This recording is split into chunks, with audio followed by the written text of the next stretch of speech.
I used to be the most extreme night owl I know, and now I've turned that completely around and become the most extreme early owl I know. I'll first do a little intro of my journey to a better sleep and hopefully convince some of you that it might be worth giving a good sleep schedule another shot. And then I'll go through the 7 most important things I do each day to make sure I get a good night's sleep. Welcome to Early Owl. My name is Jarle, and this channel is about making better decisions in the moment so we can have better outcomes in the future. So I first want to kind of highlight why this video is a bit important to me. So I would have the worst sleeping schedule of almost anyone I knew, where I would stay up to like 4 to 5 a.m. regularly, even if I had to go to work early in the next morning. And then every so often I would just stay up the entire day and night in hopes to like kind of turn the sleeping schedule around and fix everything, which generally doesn't work.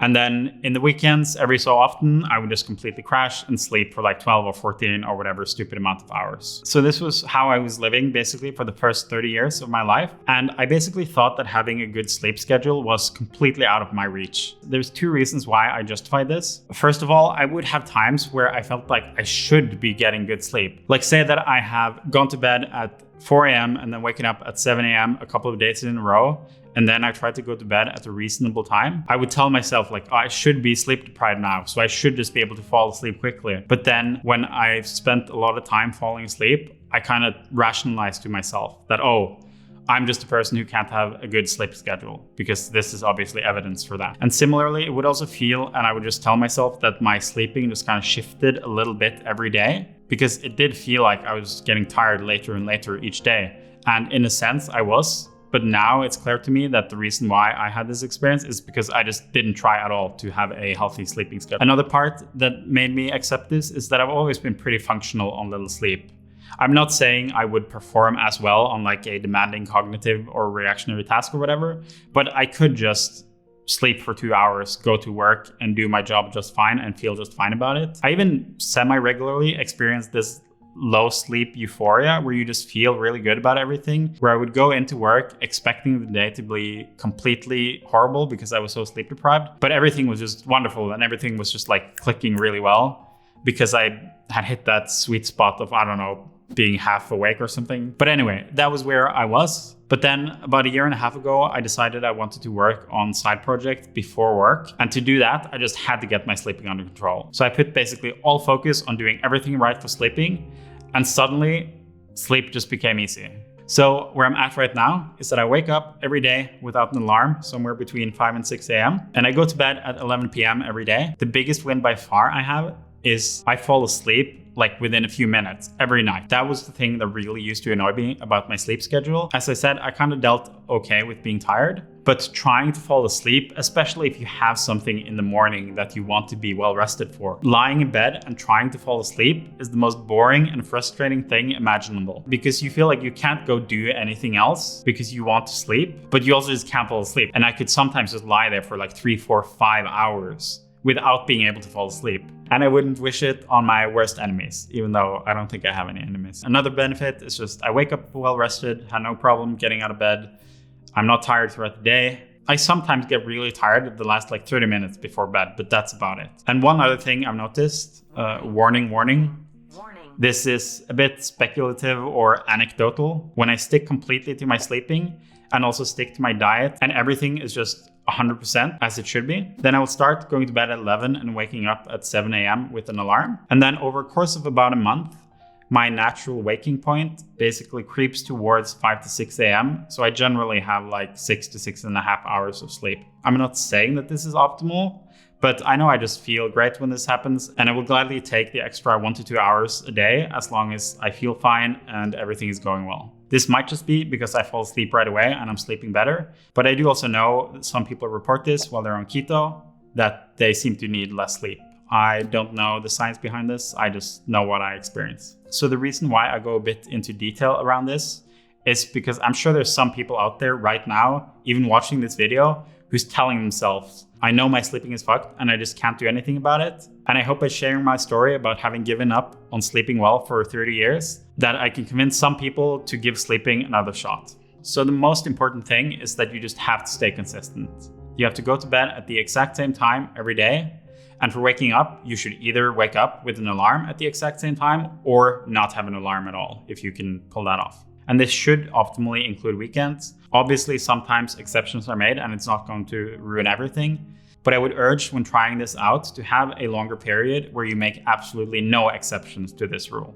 Okay, so the second part is blue light blocking glasses. I will actually leave this on for the rest of the video because I have this giant light in my face and it's already past my blue light blocking time. So I gotta do what I can to get that sleep. So yeah, I put this on for the last 2 hours before I'm going to sleep. And I also try to dim lights as much as I can. On the flip side of this, in the morning, I try to get as much light as I can. One thing I strongly recommend to anyone is as soon as you can after you wake up, go outside and take a walk, at least if the sun is up. Similarly, I also just have very bright office lamps I can turn on in the morning just to make sure I get a lot of light in the morning. You should also make sure to minimize non-sleep things in bed.